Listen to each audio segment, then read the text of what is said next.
Hey, good day, folks. Welcome to another edition of Lumberjack Logic Live. I'm your host, Neil Johnson. So excited to be with you and share the news with you. This story actually it's very close to me because both of my boys, my oldest two boys, are in wildland firefighting, folks. One has worked for the state of South Dakota, although he's going into law enforcement now. And the other works for the DNR in the state of Minnesota. And they get called out west on fires all the time. Literally all the time. And neither one of them have gotten a call on the California fires. Now, what's interesting is there have been a few from Washington and Oregon called in to fight the fire. But folks, the crews from that come into California with their fire engines, okay, to fight fires, they had to first stop in Sacramento to get their vehicles checked to see if they were California legal. So the inefficiency and the government boondoggle that is the state of California, make no mistake about it, lies solely upon the Democrats running that state. I hope you all understand that. Now, if you would, just do me a favor. Please smash that like. Do chat in with where you're from. Also, just want to quickly mention my sponsor. You guys know him well, Mike Lindell, MyPillow, MyPillow.com. They have huge after Christmas sales. They still have the free shipping on orders over $75. There are so many great products over there, folks, but the towels are back in stock, and they are the best bath towels known to man. Now, before I get into the big cover up that's going on in California, and we're gonna roll right through that, I want to show you this video because I want to honor the firefighters before I just talk about what a tard Gavin Newsom, Karen Bass, and the others are being out there. Okay, so I'm going to bring this in, and if you guys haven't ever seen a fire drop from one of the big jets, this is wild. I mean, you think of the risk that these pilots take on.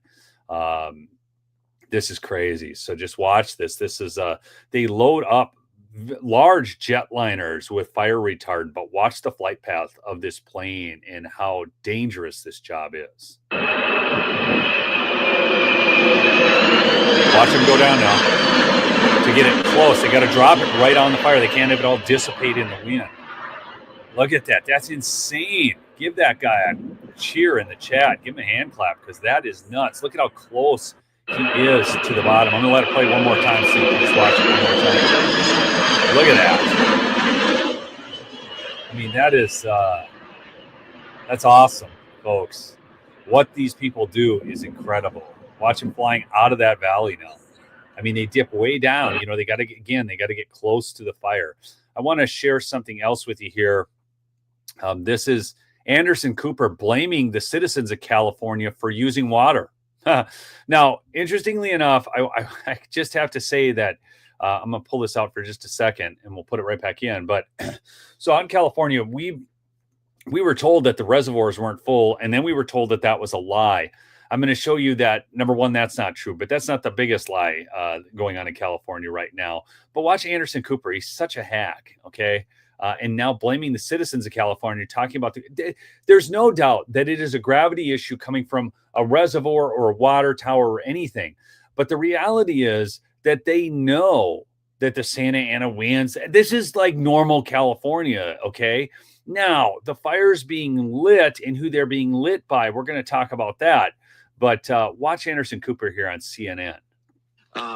But there's just the lack of water is a problem. In the Palisades, the water issue is according to authorities is a gravity issue. In order to get the water through the hydrants up in the hills and the mountains, they have these giant water tanks that use gravity, and those water tanks ran dry. Part of the problem is a lot of people are using hoses, trying to understandably hose down their lawns, hoping that will stop the fire. A lot of firefighters will say that's not going to stop a fire like this from burning down your house. You may keep your lawn, but it's not going to keep your house. But, there's this huge water usage all of a sudden, and those tanks on the top, there may be water in the system down below, but if the tanks on the top run dry, there's not enough pressure for gravity to bring the water up into the hydrants. That's in the Palisades. I don't know the water system here in Altadena. Okay. So, again, this is the kind of stuff. Yeah. Okay. So Debbie says Newsom cut off the water to protect smelt. There was also salmon. Was another issue. Here. Let me find that video for you quick, since we're gonna. But again, this isn't the worst of it here. Let me see. Okay, I like this. I want to go through these comments here really quick. From Rod D. Martin. The LA fire of 2025 isn't a natural disaster. Let's be real here.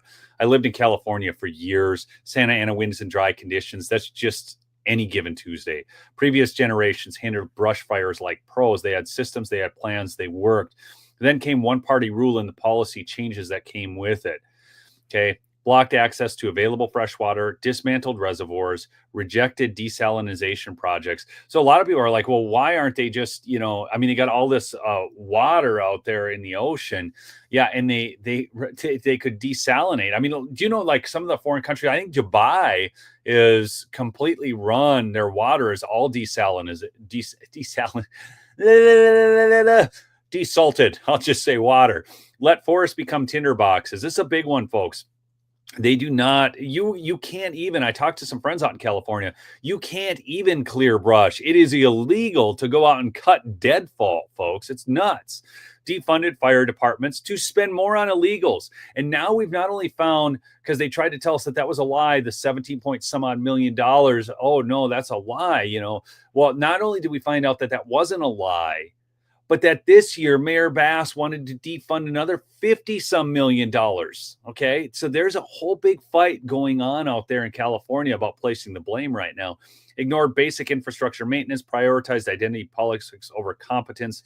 This wasn't Mother Nature. This was bad priorities. This was preventable. We used to catch these fires early, stop them cold. What changed? The question is, how did this happen? The question is, who let this happen? Think about it. When was the last time California's fire response actually worked as intended? Answer that question. I'm really curious in the chat. You guys, look at the fires lately in California. The last 10 years, it's in the news all the time. They're running wild, okay? But they didn't used to always be in the news, fires running wild in California, okay? These were acts of malice and incompetence. Speak up, ask questions, demand answers. We can't let them call this natural when there's nothing natural about it. So this is some wild video. Check out this fire NATO. Okay, so these fire NATOs are interesting, folks. Fires do create their own weather. So you can take bad winds and make them worse through the fire. If you ever want to read a book about how that occurs, it's very captivating. Read Young Men in Fire. With both of my older boys being in wildland firefighting, I took an interest in it, wanted to know what they were up against. But read Young Men in Fire and you will see how fire creates its own weather. Captured by Fox 11 LA in the Palisades fire. This was last night about 10:45 local time. This one's been all over social media. Unbelievable. Yeah, you get big pressure changes, big temperature changes, and you can see those. It's a real thing. There's actually been an EF3 fire NATO that happened in the past. I'm trying to remember which fire it was from. It was several years ago, but just the point is you can actually get these actual tornadoes that have fire in them that can get pretty strong. It's more like a dust devil than an actual tornado, which would come out of a supercell. But my goodness, you want to talk about a contrast in what we've seen across the country over the last couple of days. And you can see this time of year, December, January, you can get Santa Ana winds events that lead to fires. Of course, fires of this magnitude. Okay, I can't listen to the guy anymore, okay? This isn't just Santa Ana winds. By the way, my special guest has arrived. I have a special guest. I'm going to make sure that their hair is perfect before bringing them in. And here we go. Sorry, Heather. Yeah. Is it perfect? It is. This is perfect. All right.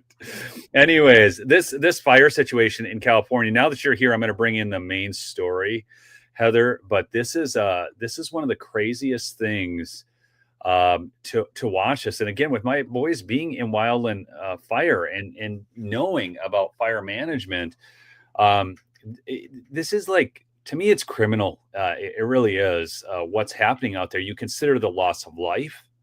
You consider the loss of structures, the fact that nobody even wants to insure in California anymore.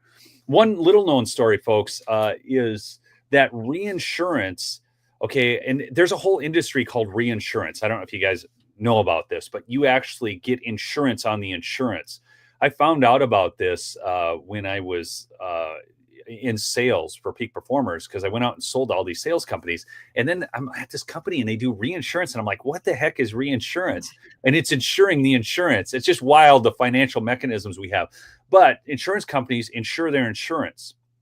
But in California, Gavin Newsom passed a law that they couldn't add the reinsurance into the premiums. So that's why so many people were left without insurance in California. And this is the problem with woke Democrat policies. They think that, oh, we're going to do this thing that's going to help everybody because they're not going to be able to be charged as much. But instead, they can't get anything at all. It's just. Yeah, I heard the same thing happened in Maui too, like with the insurance. Oh, was that a reinsurance issue? I've never even heard of reinsurance until you just brought it up. But I mean, I know James Woods on Twitter brought up the fact that 4 months ago, everyone in his neighborhood had their insurance canceled and he lost his home to one of the fires. So it's just interesting. The parallels between Maui and the LA fires. And one of the things that I just noticed and that I said a couple days ago, I said, if they treat the aftermath of these fires like a military installation, like they did in Maui, you're going to know something's up. Because a friend of mine that did storm chasing, covered hurricanes, fires, all kinds of natural disasters for a living, went out to Maui after those fires. And he said it was unlike anything he'd ever covered. The way they treated like the aftermath was more like it was a military installation or a crime scene than it was a natural disaster. And I saw a video today that showed that they had the FBI, military, men with guns blocking off areas in California and not letting people to their homes. So this is almost identical to what we saw in Maui. That is not typical for natural disaster response. So for me, that's a huge red flag. And I've been posting online, calling on the Trump administration to open investigations into both Maui and LA as soon as he's sworn in, because I really don't think that these are accidents. And, you know, whether they're like the result of arsonists, or I think people need to start talking more about the idea of direct energy weapons. I mean, if you think about it, you can start a fire with a magnifying glass and a little bit of sunshine. You can and some dried wood, right? So think about the fact that we have lenses that can see all the way to planets, you know, galaxies away. Like, if you don't think that governments and military have technology to where they can create these like basically like laser beams, it's like using light through a lens to create fires here on Earth. I mean, I think there's a good reason why Trump created the Space Force, because I think we're seeing technology advance so rapidly that, you know, satellites hovering above our planet can be equipped with weapons that can do things like start fires on Earth. And it's not out of this, you know, it's not like, I don't know what the word I'm looking for, but people that can't wrap their head around that, I would ask you to say, do you believe that someone can plant a chip in a human brain and use it to control technology? And if not, well, that's what Elon Musk just did. So we're there in terms of advancements in technology. We are, you know, so far beyond what the average person can wrap their head around that I really do think these fires could be the result of technology that most people can't even comprehend. Do you know what's wild? My friend, one of my best friends, his dad used to work for, oh, come on, why am I forgetting it now? I was just reading all about it again. I'm reading these Cold War era submarine books. By the way, folks, if you don't know a veteran biker on YouTube, he's been sharing these. He sent me 2 books. One's called Big Red, and then another one's about the secret intel war that's run by submarines called Blind Man's Bluff. And it's really wild. But no such agency, NSA. So one of my friends, his dad worked for NSA, and he was the senior Polish linguist during the Cold War, going into the Reagan administration. And he doesn't talk at all about it. I mean, he just doesn't. I mean, he took a job as a janitor in a high school. Once he got out of, he did everything that he was supposed to do in terms of, that's what you're supposed to do, take some nondescript job in a small town and not share national secrets. But we were tapping phone lines beneath the ocean of the Russians, and we had to go install these boxes and everything. But years ago, there was a news report about the interception of telephone communications and how they were basically spying on Americans. And he just looked at his son, my friend, and he started laughing. He goes, "Oh my gosh, that's been going on for the last 20 years." It's just like one of those things. So I'm gonna add something into the stage, though. This is what I really want to go through today, Heather. So if you think Cali fireman is bad, wait until you hear the secret firefighters can't reveal. So there is actually a lot of arson going on right now. What's really interesting about these arsonists is that, here, I'll just read a little and then we'll get into it. By now, we all know the left's twisted environmental policies and DEI agenda are destroying the country from the inside out. But nowhere is that more evident these days than in California, where the state is literally burning to the ground thanks to both failed movements. It's plain as day that the left's fire management is a colossal disaster. Los Angeles is literally ablaze and burning to the ground as we speak. But did you know there's a deep, dark secret, one that's the worst kept secret among firefighters? They know all about it, but are forbidden to speak up, fearing it will clash with the left's plans. The truth is, many of these fires are caused by careless, homeless people, and firefighters are fully aware of it. But according to local news outlets, they're not allowed to admit it on air. So Fox 11's Gigi Grachette, if that's how I pronounce it correctly, says that she's been told by firefighters how often they're not allowed to admit on camera that a fire was caused by homeless camps because it's a controversial topic and the city government doesn't want it discussed. So isn't this typical? The people throwing loud hissy fits over disinformation are the biggest liars on the planet and about the planet. Okay, that's a great line because I think this is so true. So you have, because it will hurt the Democrat narrative, they can't talk. So when you go to a homeless encampment, okay, they have fires. They cook with open fire. This isn't like they're bad people because they're cooking with open fires. Now, it's worse than that, though, folks, because that's the accidental fires caused by homeless encampments that shouldn't be there. But then there's the intentional, and we're going to get into that in a little bit, arsonists who are actually illegal immigrants with UN credit cards loaded up with a bunch of money. Now, at some point, you have to wonder, are these illegals told to do damage to the United States because the UN is part of the global agenda to have some one world government? And that's not it's not like some whacked out conspiracy theory, folks. No, it's not. And that, like, the thing you got to remember too, Neil, is that all the illegals that are coming over here are slaves to the system that brought them.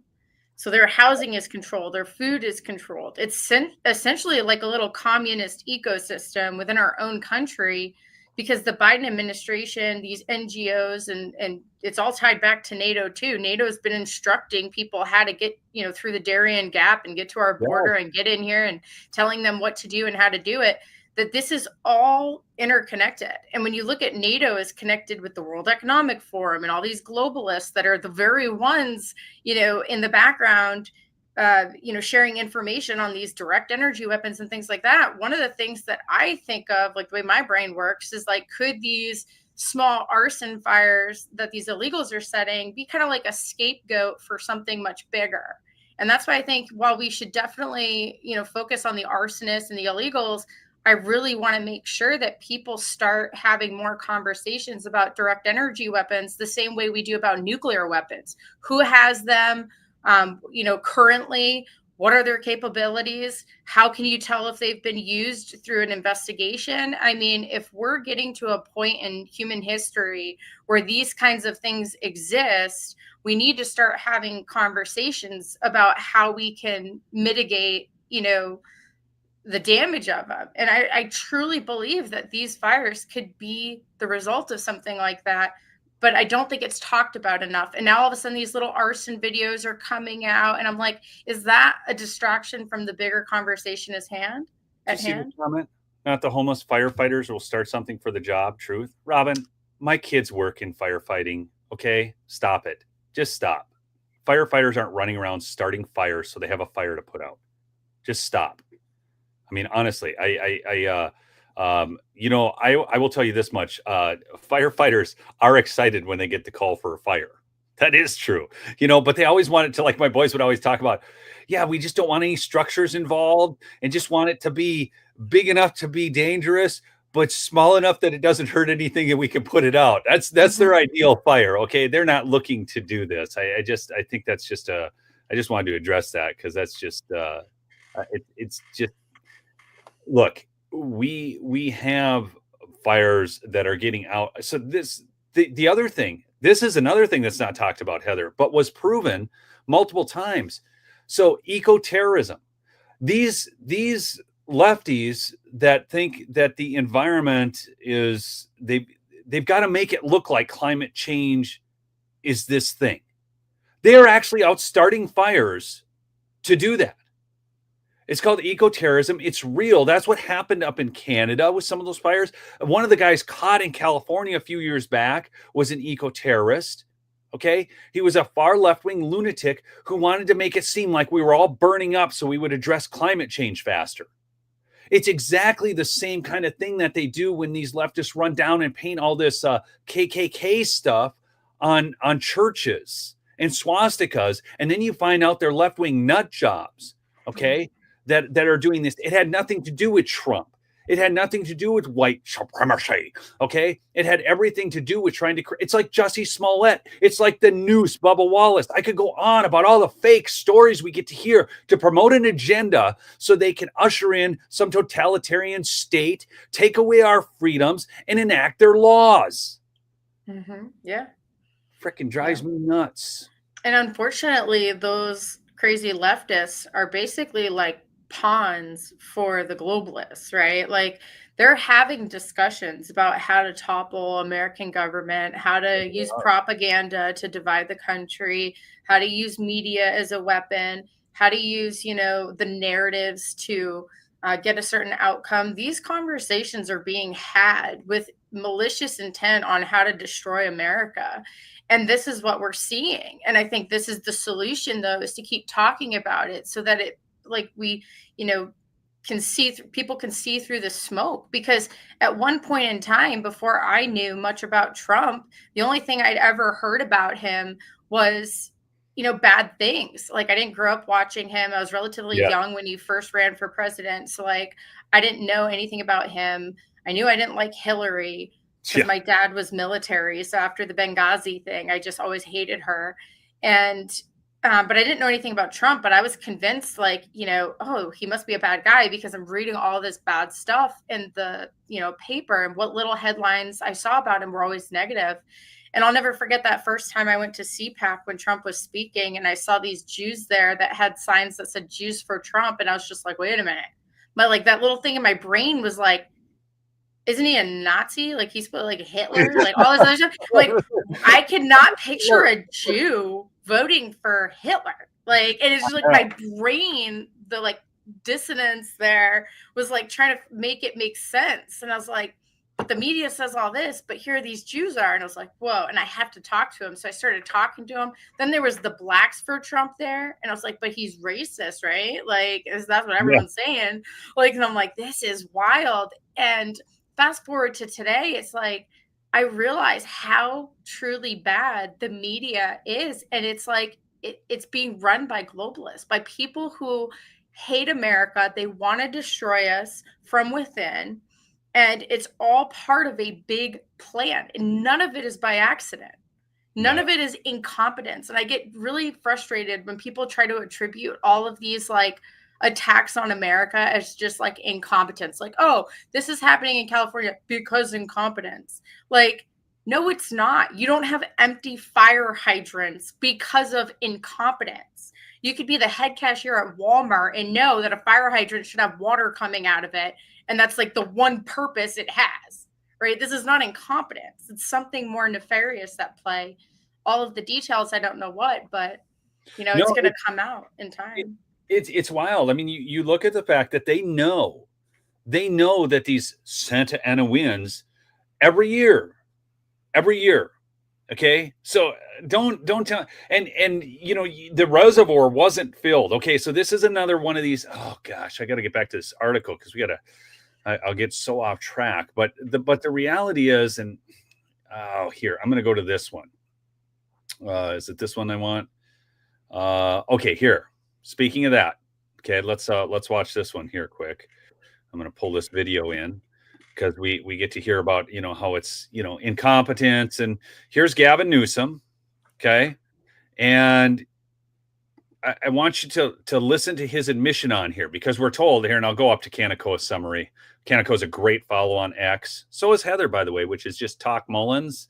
I'm just at Neil E. Johnson. So make sure you're following us on X. My mods can share that, but Heather is just Talk Mullins. Mhm. I'm Neil E. Johnson. That's the @ symbol. And then this is Canico the Great, a phenomenal follow. He just really does a great job. But so Gavin Newsom accuses Trump of spreading mis and disinformation about empty reservoirs during the Los Angeles wildfires. Reporter, well, that one reservoir that serves Palisade was not full. That's exactly what we're going to investigating. Now, but before they had told us that it wasn't empty or that it was full.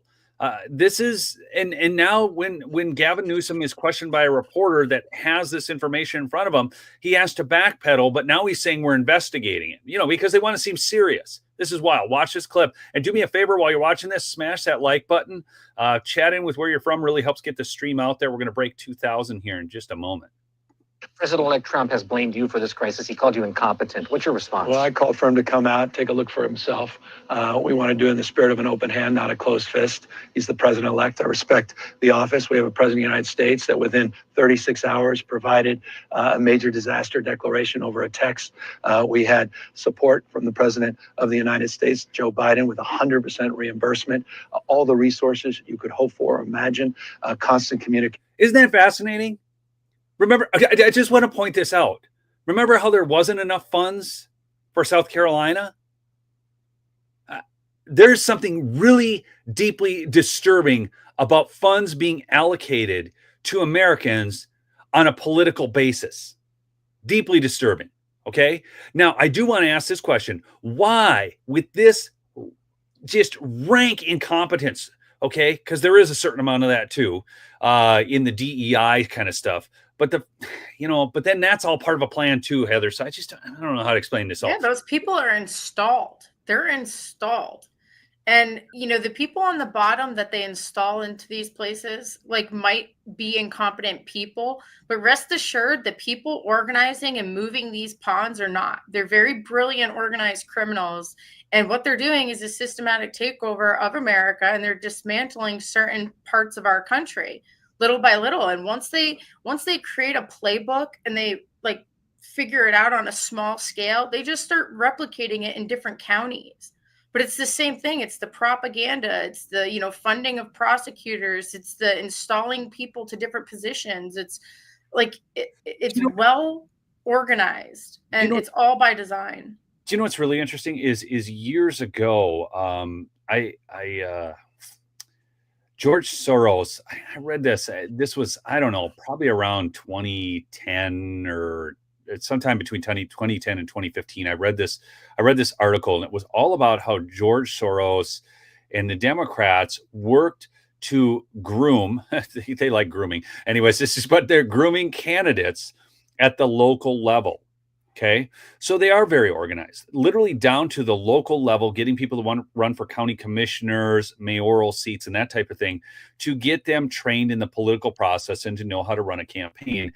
Then they would put them up onto bigger things. And then this is when we got all these secretaries of states. So back around 2000, I guess it was when they really invested in this operation. And in 2010, you saw them invest heavily into Secretary of State's races, DA races, all of that. So as they groomed the candidates, then they invested heavily in this. And this is also, if you look over the course of that timeline, this is also where we became more captured by election systems that were hooked up to the machines, the internet, so on. So there was a whole, and see, they're thinking long term. So one of the things that can get frustrating is we want to see immediate change, where we see a problem and then we want to see it corrected, but that's not how the deal works. And so that's why what we do now today is so important to the ground game of the future. Okay. If you want to see machines removed, okay, you can see Mike Lindell has fought that fight very well. So I always promote him, mypillow.com/lumberjack. Okay. Great deals going on there right now. But he is taking a long-term approach, even though he's trying to solve immediate problems, and that's through his Election Crimes Bureau and whatnot. And that's what we need to do, because that's what the left has done to us for the past probably, I don't know how many years. I don't know when this all started, but let's finish watching Gavin. But what I want to, I guess what I started off on here is, why do we as American citizens through our federal taxes need to fix the problems of California when we can clearly see that this was all planned out? Now I feel for the citizens of California, but this is beyond just the citizenry. I mean, this governmental assistance, it's like sending foreign aid over to Afghanistan. That's the kind of rank corruption you're going to see with this money. Yeah, none of that money is going to get down to the people that actually need it. It's going to get laundered. It's going to. Yeah, it's disgusting.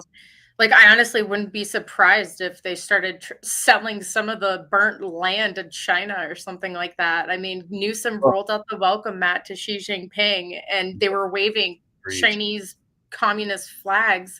Was it the streets of LA or was it San Francisco? I can't remember. That's a great point, Heather. That's fascinating. So it was San Francisco. And if you remember, they have any fire problems then because they removed all the homeless people like overnight. This guy's a criminal. I'd like to extend that to the president-elect. I don't know what he's referring to when he talks about the Delta smelt in reservoirs. The reservoirs are completely full. The state reservoirs here in Southern California. That mis and disinformation, I don't think advantages or aids any of us. Responding to Donald Trump's insults, we would spend another month. I'm very familiar with them. Every elected official that he disagrees with, very familiar with them. We do know, though, from reporting here locally that one reservoir that serves the Palisades was not full. And that's exactly what triggered my desire to get the investigation to understand what was happening. Are they in front of a green screen? System reservoir, which the president-elect was referring to as it relates to the Delta and somehow connecting the Delta smelt to this fire, which is inexcusable because it's inaccurate, also incomprehensible to anyone that understands water policy in the state. Okay, this is wild, because if you watch this, do you see how smooth this guy is? He literally takes the thing and turns it right back around. So the first he's like, wait, there was no empty reservoirs. I mean, this is all just Trump bad. And then Heather, he goes from that to the reporter saying, well, we do know the one reservoir was empty. And that's exactly what I'm here to investigate. I mean, he just moves on from it. I mean, this guy is smooth. I mean, I don't care. What was that last line that he said, for anyone that knows like water policy in California? Yeah. You know. So is he really going to say that while he's standing in the middle of a completely also incomprehensible to anyone that understands water policy in the state?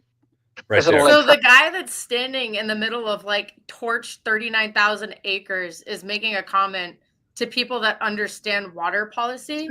Like, you've got to be kidding me. I know. And do you know that the lady who runs the water for the whole water system for Los Angeles makes $750,000, and she's a DEI hire? The entire not police force, firefighting force out there, all four of the top executives are all women. They're all lesbians. Okay. I mean, you can't, and the one gal, she's on video as saying, you know, because some gal questioned her, you know, like, well, you can't carry my husband out. And she goes, well, your husband shouldn't be there. So like now we're saying that firefighters don't have to carry people out because of DEI policies. And not only that, they blame the victims rather than just getting them out of there. It's just nuts. This is the stupidest thing I've ever heard. And then Gavin gets on there and talks about it like, oh gosh, I can't with these people. I just can't. Wait, I got another video here. Okay, here we go.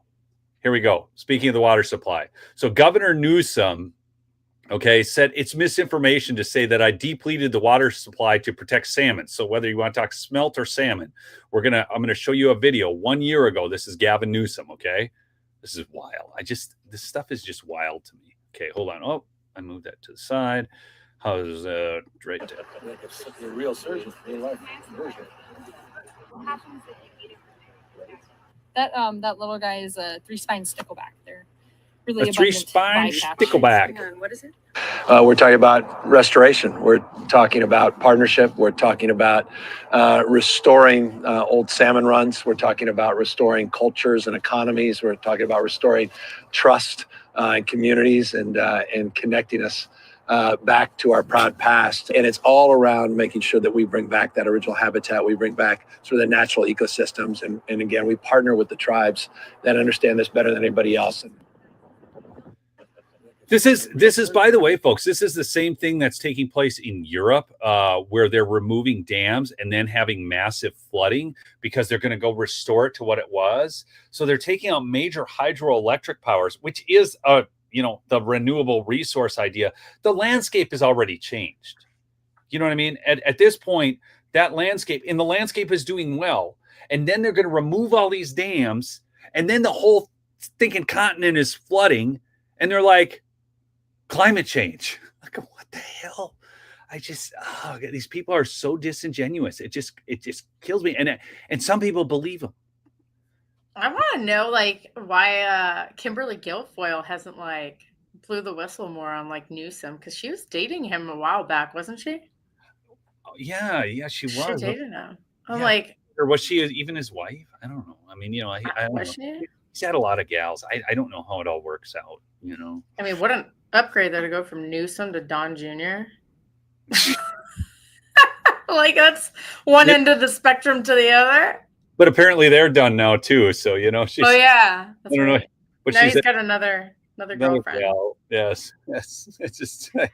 But let's add this back in here. I want to keep going through this.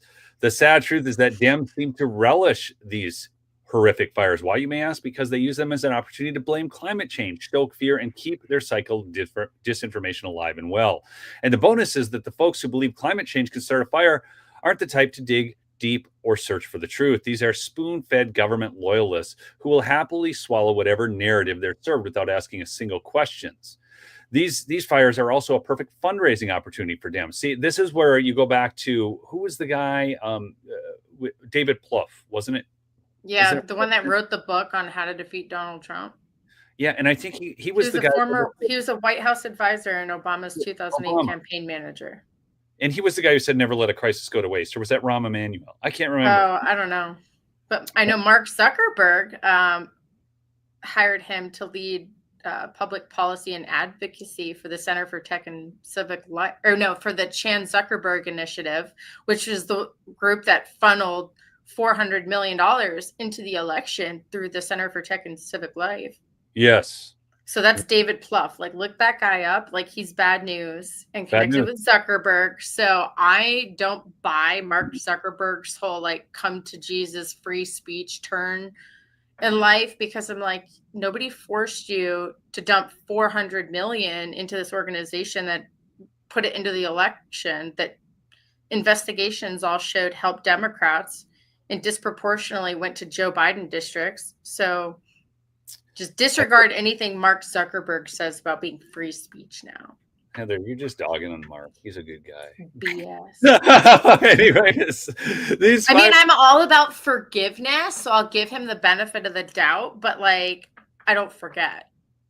Well, here's the thing. It's like this for me. I mean, to your point, and I've been talking about this. I just joked with you there, but the reality is $450 million to get Biden in, and now all of a sudden he's come around.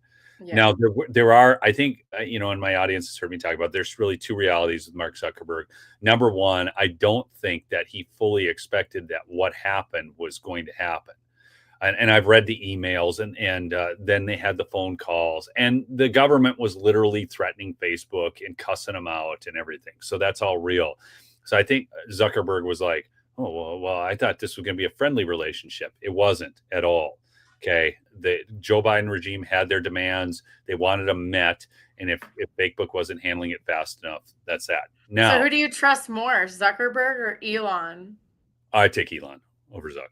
Really? Absolutely. 100%. Because I don't know. So now, furthermore on this, the second thing on Zuckerberg, I think he's just dealing with economic realities. There are a lot of conservatives on his platform that are getting banned. His stock the other year had failed so miserably. He realized that there was an economic necessity. And I do say this much. Okay. So liberals always talk about principles. Their biggest principle is money. If you talk to regular leftists, they just want their stock market portfolio to go up. That's what they believe in. That's what they do. And so there's that aspect of it. But anyways, I will say, I think Zuckerberg is actually more like based than Elon. Because when you think about it, like he got into MMA. So he's been doing like MMA, which is funny because I think him getting red pilled with things like MMA, now he's around masculine men. And he even said in the Joe Rogan podcast that like it's helped him see that there's really like an attack on masculinity and that like men are emasculated in society and things like that. So like I do think Zuckerberg is getting red pilled in a way. Whereas like Elon Musk, I see him as just like the tech bro, like the tech guy. Like I don't think he's America first. And I don't even think he's Earth first. I think he'd sell us out to Mars if he had a choice. And whereas Zuckerberg is, you know, an American citizen. He went to Harvard, he dropped out, started Facebook, became stupid successful, and then ended up kind of rubbing elbows with all the other industry tech Silicon Valley people. But whole different discussion. I think you're completely wrong, but I can't engage. No. I gotta get back to this. The Dirtbag Obama podcast bros are using the California fires to raise money for ActBlue.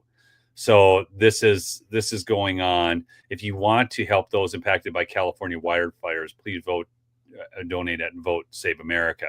So they're asking you. They're literally saying that the very people who have caused these problems are the ones you need to give to fix the problem. The really scary part is that there are a slew of questions that need to be asked about fire management in California, and most people are living in a propaganda fog. Mel Gibson lost everything in the latest fires, likely caused by an arsonist, and he believes what's happening in California is part of a much bigger plan. So I want to listen to this real quick. Were you able to get possessions? Of course, they're really immaterial when you have your family, but I've been to your house. It was an incredible home, beautiful home. But were you able to get anything out of your house? Not much. A few necessary things. You know, my son I said, just go and grab this and this and this. And he grabbed like 3 things and took off. And then, you know, those are okay. Stuff like passports and a couple of papers and stuff like that. But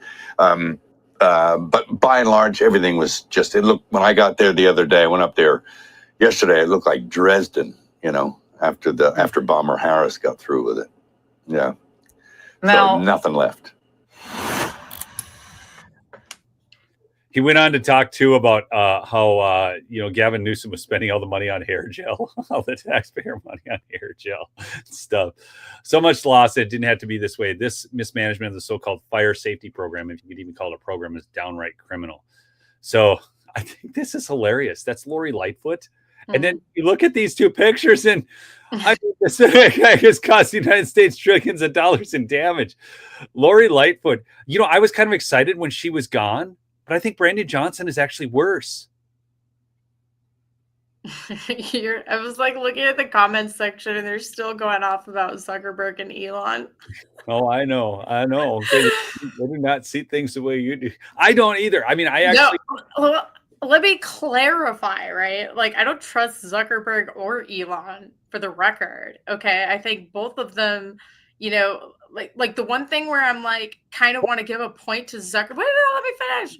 No, I want to point out something, Heather, because we've talked about this just a little bit. And so for those who don't know, I think to give Heather's point a little validity, okay, Elon Musk started canceling accounts on X due to an argument over H-1B visas. So if you guys are unfamiliar with this, this is what really got Heather worked up. And it's actually a very valid point. So Heather, I want to give you a minute just to explain that before.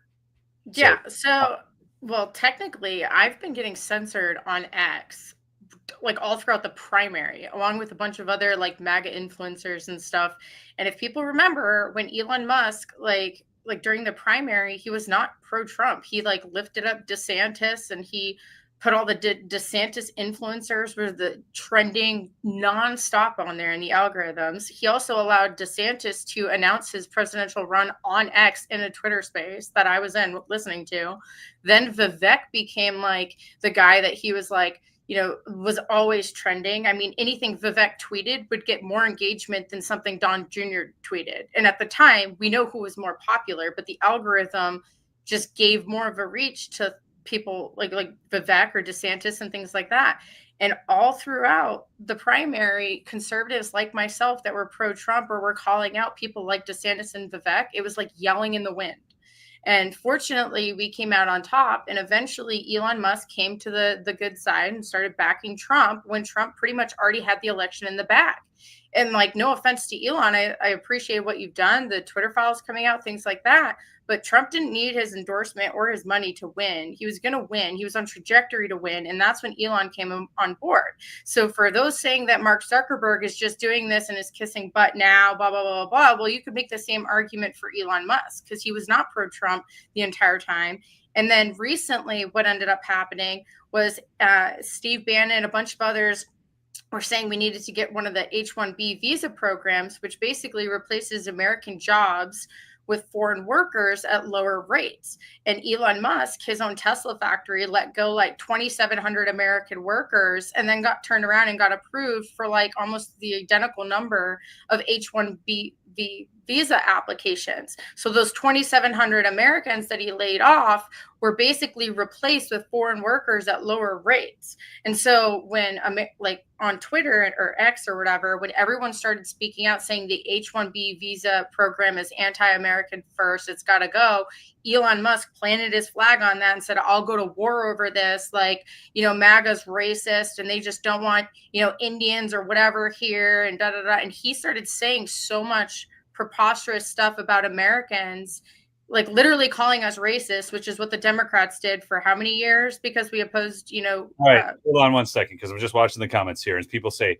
Neil, this gal's so uninformed, really don't want to listen to this. No, he didn't. No, he didn't. Okay, so let me just explain. Go pull up the tweets. Oh, Heather, don't freak out yet. I'm going to defend you here on this. You can go back and look at this. And Elon did come out, and I think he even told somebody to F your face or something. It was crazy. I literally saw this at the time. So what she is saying, okay, and then people did post his visa applications, everything like that, the workers he replaced, and the H-1B visa. So you guys can look. Here's my thoughts on it. Okay, so just so y'all know where I'm coming from. I believe Elon is a capitalist. I actually like capitalists. So let's start there. Okay. I also, and I know that he did actually support DeSantis over Trump in the primaries. That's real, folks. I mean, you can go back and look historically at his tweets on that. He wanted DeSantis. I'm also okay with that. Okay. I mean, some people like DeSantis, some people like Trump. I don't care. I don't care if all the DeSantis folks had to learn their lesson and come over to Trump late in the game. I don't care. Okay. Now, I think Heather's concern, and you correct me if I'm wrong on this, Heather, is that people who were, opposed to Trump in the beginning didn't have his back in the beginning, and so they're not to be trusted. And that can be a valid point. Maybe they should be in the administration, but here's the thing. I actually know people who supported DeSantis who are plenty happy that Trump's in there now. Let me give you an example. I just want to finish. Normal, everyday people, okay? And I actually, I certainly would have voted for DeSantis over Biden, over Kamala, okay? And all that. And so I'm not going to get into all of, tit for tat on DeSantis versus Trump or anything. I just want to say this. Conservatives can see things differently, okay? My lovely audience, I just want you all to know you're not going to see everything the same way I do, the same way Heather does, or anything. And I'm okay with that. Okay. I really am. I believe that you have to look at all the facts. And what Heather said there about the H-1B, H-1B is actually real. Elon did hire 2,700 of them. He can 2,700 American workers. He can get them for cheaper. He is a capitalist. Okay. Which I would like most business people. I'm sure Trump probably in some situations used that H-1B visa thing. And there's actually a video of President Trump saying at one point in time that, he used the H-1B visa program to hire workers and stuff. But he also goes on to admit, but it's bad for American policy. Yes, as a businessman, this is what I use the resources available to me to become a capitalist and to make more money that you can reinvest into other companies. And Trump admitted, though, that even though I'm using this, it's really not good for America to have these kinds of programs here. Whereas Elon sort of like tried to paint the picture like, oh, all we're doing is hiring, the Einsteins of India and all these other countries so that they can come work and play for the American team and make America stronger. But in reality, the average salary of these H-1B visas were like $70,000. It's like actual medium minimum, like wage jobs. There were some as low as $20,000 salaries. And so for every, foreign worker that comes over here, that's an American that doesn't have a job. And if you remember, just a few weeks ago, Neil, or actually a month and a half ago, we were on here raising money for an Iraq war veteran who commits suicide, leaving behind his wife and his 3 children because he couldn't find work despite having served his country, despite having worked at an IT job for 8 years for the same company, because they went through a merger, but he couldn't find other work. Now, how many American jobs are truly being given to foreign workers at the expense of American workers like him who are more than qualified, but because the same job can be given to somebody from another country for half the salary. And then, it really, truly, these visa programs hurt Americans. And no disrespect to Elon, like I would do the same thing as a business owner, but he's business first, not America first. Okay. And I think that's a fair enough point. Elon, I think, saw that the reality was that if Democrats won, I mean, they were literally talking about taking over his businesses and nationalizing them. People, I don't know if you guys caught that. Kamala literally said that she would take over Elon's businesses and nationalize them. Complete straight up communism. What was Elon going to do? He had to join the right side and fight. And I think that this movement has made him more, America first than he ever was before.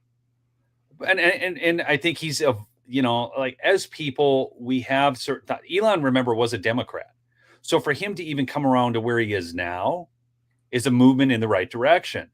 But now, for him to, him getting called out on X and he did, like Laura Loomer's account, her blue check was taken away. I mean, like there was a lot of people whose blue checks were taken away. Well, so I will say, like Laura Loomer lost all her subscribers and everything, but the argument that they made for Laura Loomer was that she posted a public record that had someone's address on it, which violated their doxing policy. So she's sort of like in her own little isolated bubble, I guess, as to why she lost her check. But people like Gavin Wax, who is the leader of the New York Young Republicans, he used to work for the Babylon Bee during the primary, but he got fired because he was tweeting against Christina Pushaw, who was working for Ron DeSantis at the time, and she had ties to like Zelensky and all these other people, and he was like basically defending himself against Christina Pushaw, and then the Babylon Bee fired him, and Elon was like this with the Babylon Bee guy. And like I remember the primary on X because I was in the thick of it, and there were people like me, Alex, I can't pronounce his last name, Brushewitz or whatever, Laura Loomer. There's like a bunch of us that were like the bigger MAGA influencers, like the Cat Turd, the little guy there, the personality Cat Turd on Twitter.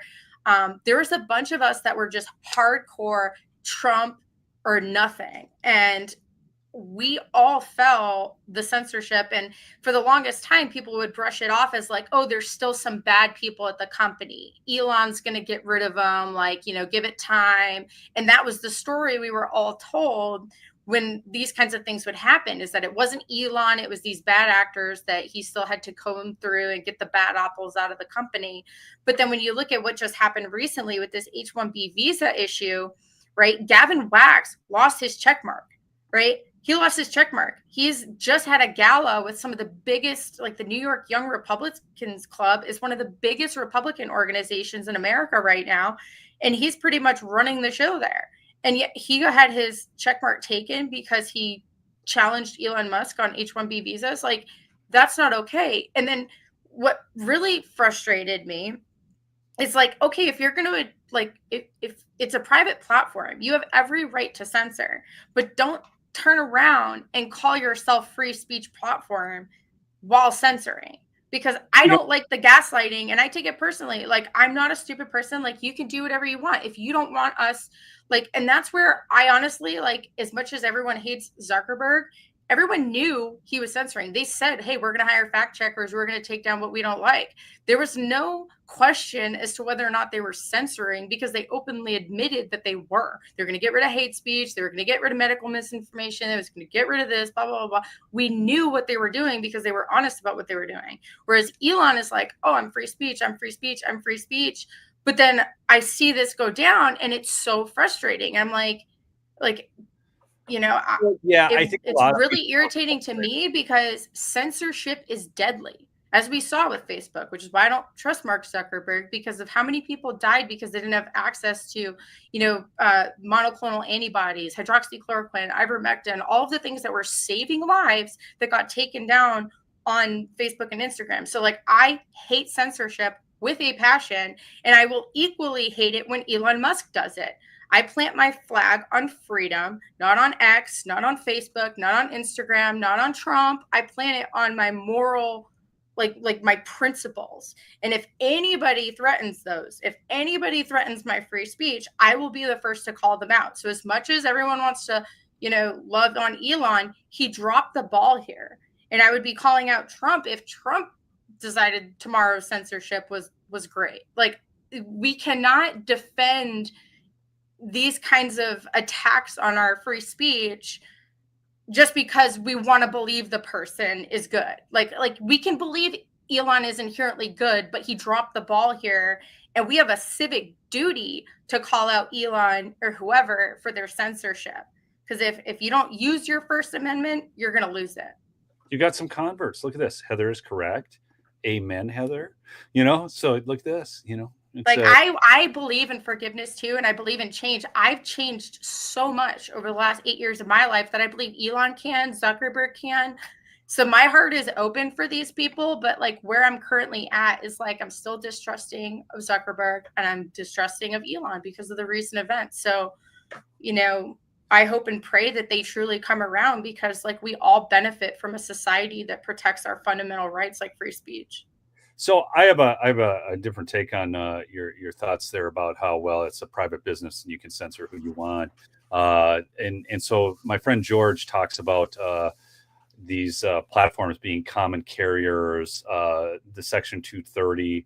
So if you guys don't know what Section 230 is, it allows platforms to not be criminally liable for mis and disinformation, if you will, because they're not a publisher, they're a platform.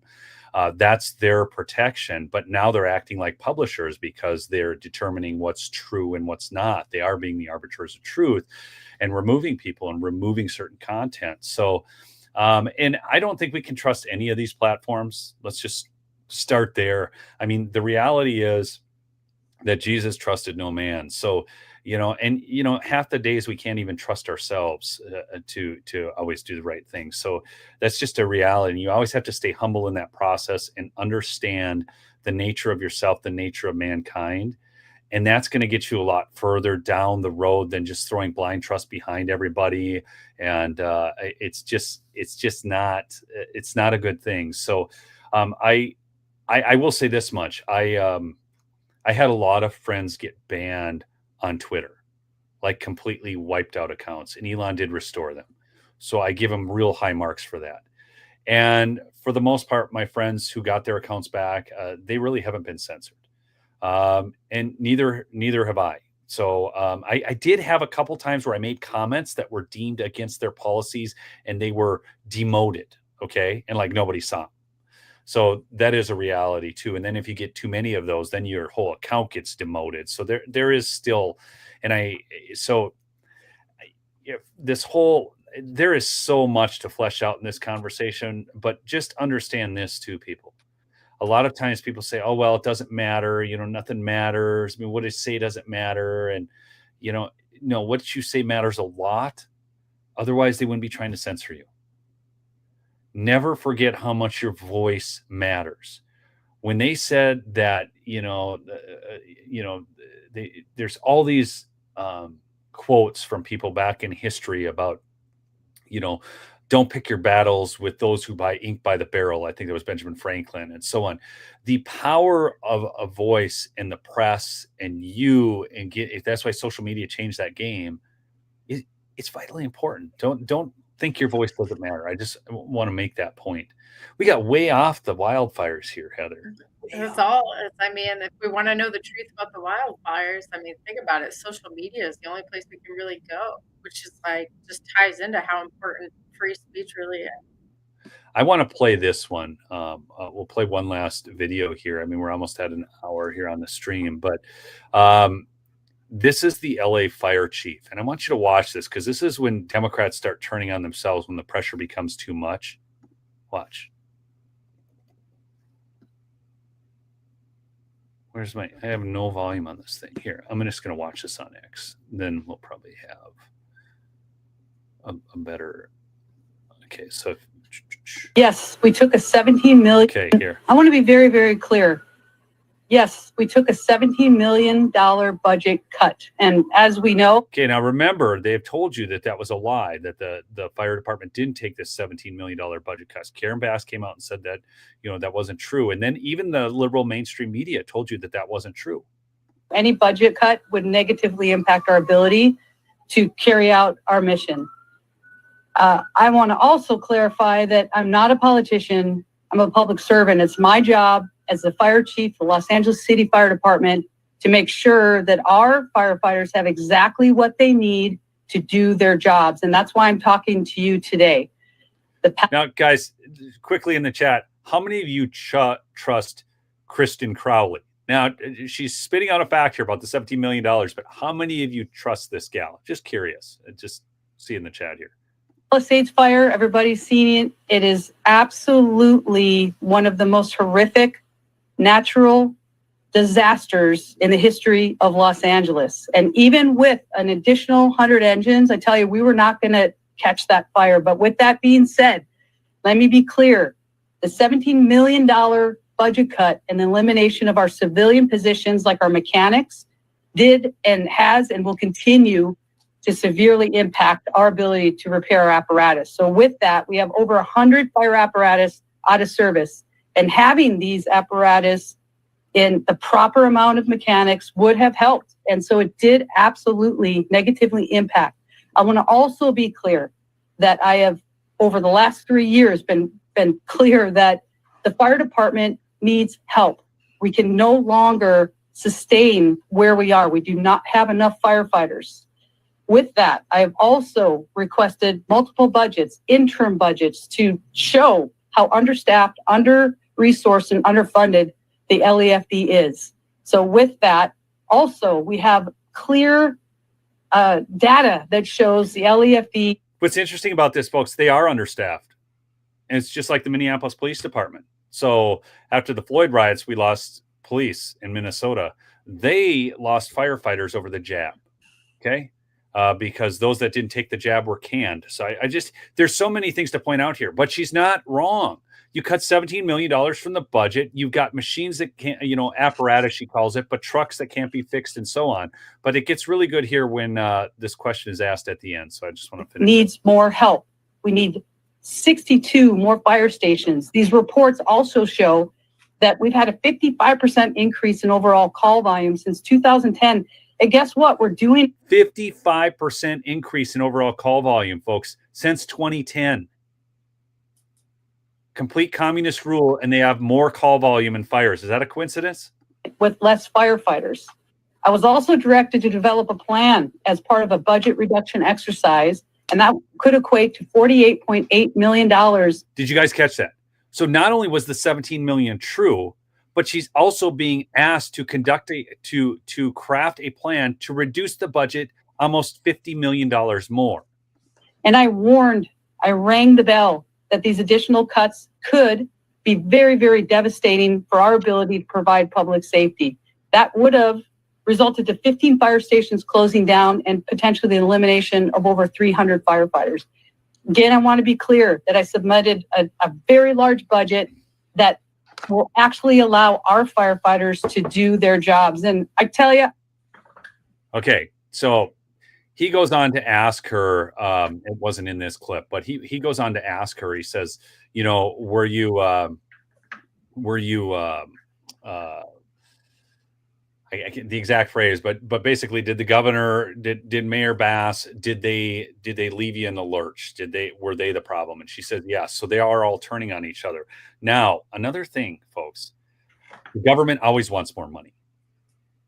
The reality is there's probably smart budget cuts that could be made in the fire department, like her salary of $500,000 a year. The other DEI hires at the top are all making somewhere between $300,000 to $500,000 a year. So is that necessary? Could cuts be made there? You know, so to say that they just need more money as a blanket statement, okay, don't give them that ever, but don't also let Mayor Bass lie to you and say we didn't cut 17 million and we didn't want to cut more. Am I making sense to everybody? All right, Heather, what do you have to say? No, nothing. I just it's just, I don't know. It's really frustrating because I don't feel like any of this is an accident, you know, like with the cutting of the budget and like shrinking it all. It just makes me wonder how long were these fires, you know, like planned? Like, why would you cut off like one of your emergency services to that magnitude? Like, it's just asking for what we are seeing now, you know. And I just I wonder if when Trump takes office here in a week from today, like, is this something that they're going to look into, you know? Like, are they going to open an investigation into all of this? Well, you know, one can hope. I saw a comment by Greg Kirby. And we're going to bring this to a close, but I really want to bring this comment in, Greg. Never hire women for men's jobs. Okay. Now, Heather, you're on here, so this is going to be fun. So this is never hire women for men's jobs. So I want to see in the chat, because this gets to be a hot topic, right? Pun intended. Well, what do you guys think about this? I mean, so we saw the DEI lady of the Los Angeles Fire Department come out and say basically, oh, so what if she can't carry a man out? He shouldn't have been in the fire. So are women supposed to be in fires and not men, women and children? And then the men are supposed to get out? Or are the men supposed to stay behind and then get the women and children out? Well, what are we telling? What is this as society? So I'm just curious. Let's see. I agree, never hire women in men's jobs. It has been planned for Los Angeles. Women are awesome in certain ways, men in other. 100%. I totally believe that. We're so different. Vastly. If the women can pass the same tests, then okay. All right. So here's the thing. They've actually changed the requirements for women. So you know what a fireman's carry is, right, Heather? Where you throw them over the shoulder and get them out. Okay. Yeah. So I can't remember. Who might you be?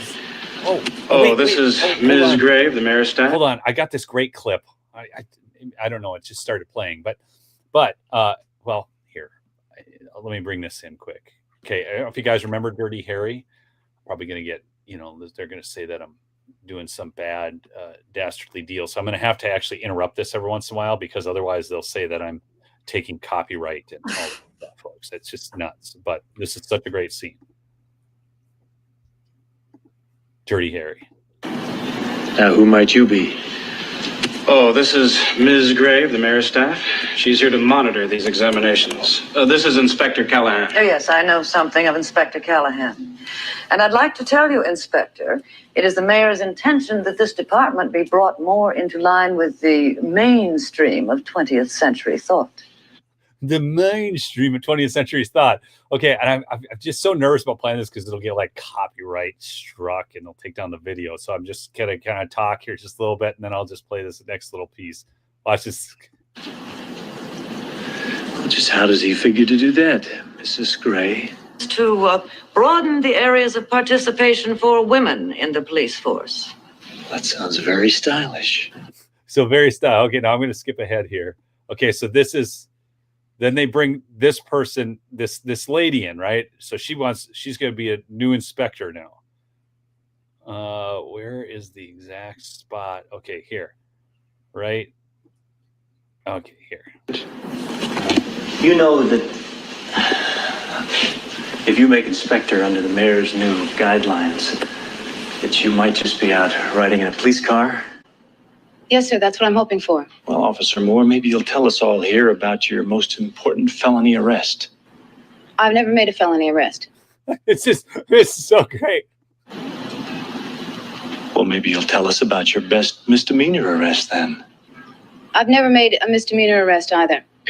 Then what the hell gives you the right to become an inspector when there's men have been out there on the street for 10 or 15 years?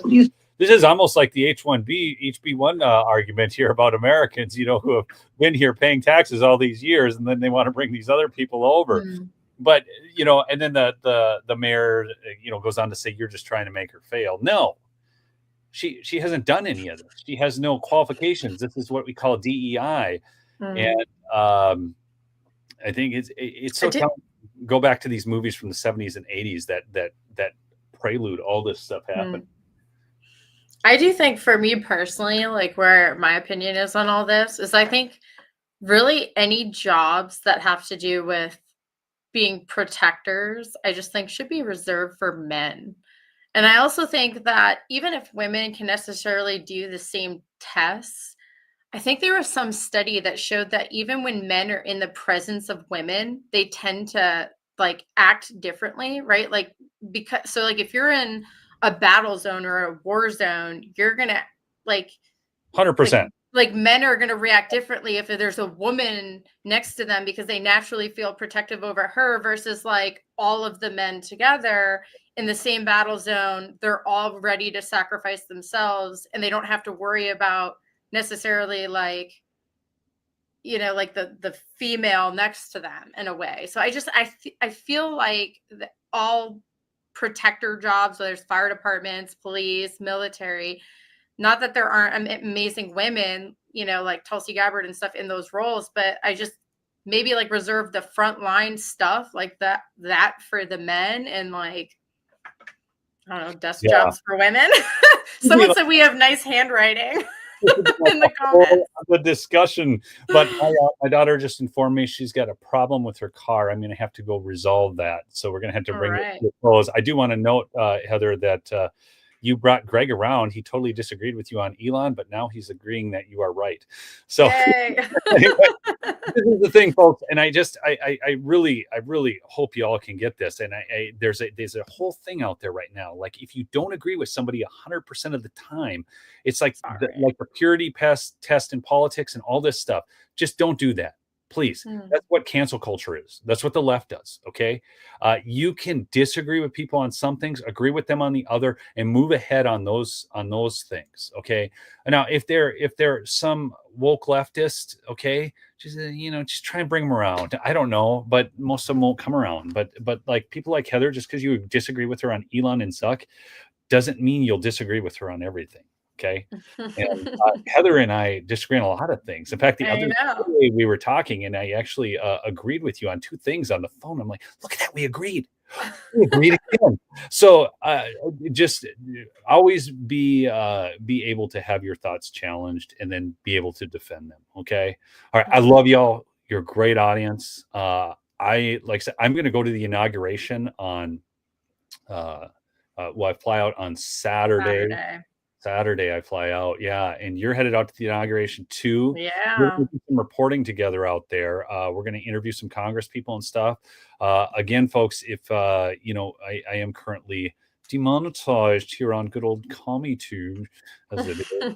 It just, for dangerous content. So if you want to support that trip, actually I had three people give some money for the trip the other day. I'll put the PayPal link in there. So feel free to give to that if you want to help me buy some airline ticket or whatever, because it's surprisingly expensive. DC. It's every hotel, Airbnb, everything is real pricey, and the plane tickets. I don't know why plane tickets from Minnesota to DC are so expensive, but they are. So, anyways, but we will have great content for you. from the inauguration, everything. We'll be meeting lots of people. And I really want to get to some of the Congress people and ask them serious questions about policy, because I'm very concerned about the new Congress and policy. So anyways, thanks again for joining us. We'll see you on the next. Oh, wait. You guys should also go follow my YouTube channel. Oh, yeah. Heather's got a- I have a YouTube channel, but it has like 200 followers, and you can't go live on it until you hit 1,000.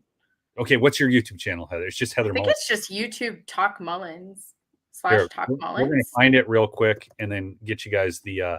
I'm sorry, I should have mentioned No, that.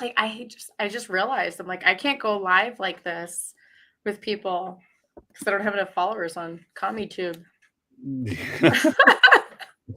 Heather Mullins. My whole thing was like when YouTube first started censoring really bad, I was an election integrity journalist. And so I was like, well, there's no point in me going on YouTube if it's just gonna like yank my stream. Because didn't George lost his whole channel, right? He sure did. And yeah, so no, I've been struck a bunch of times and everything. But here, I'm gonna get you guys her channel.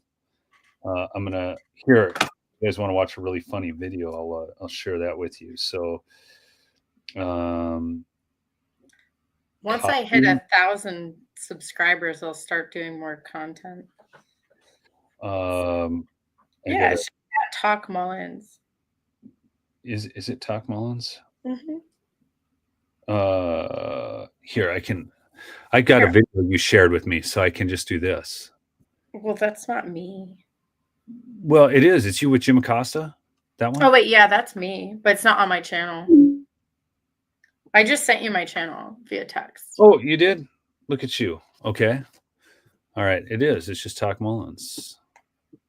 Yeah, I only have 2 videos. Can I copy the thing? Why can't I copy this? It's so ridiculous. Okay, here. And copy it here. Then I'll just go to my channel on YouTube. Then I'll go to the current, video. And there you guys go.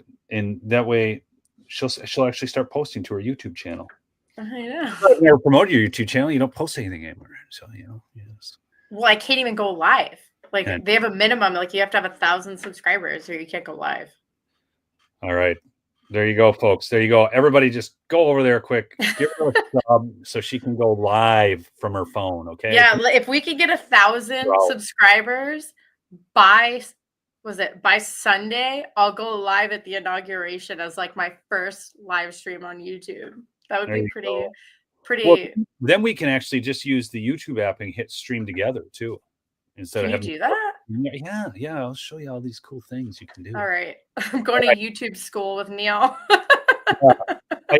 I shared it out 3 times. Look at this. All these people are subscribed right now. Like, you guys are awesome. Subscribers. So keep subscribing, folks. And we'll see you on the next episode. I got to let you go. I got to help my daughter with the car. All right. Bye, guys. You guys are great. Subscribe if you're new.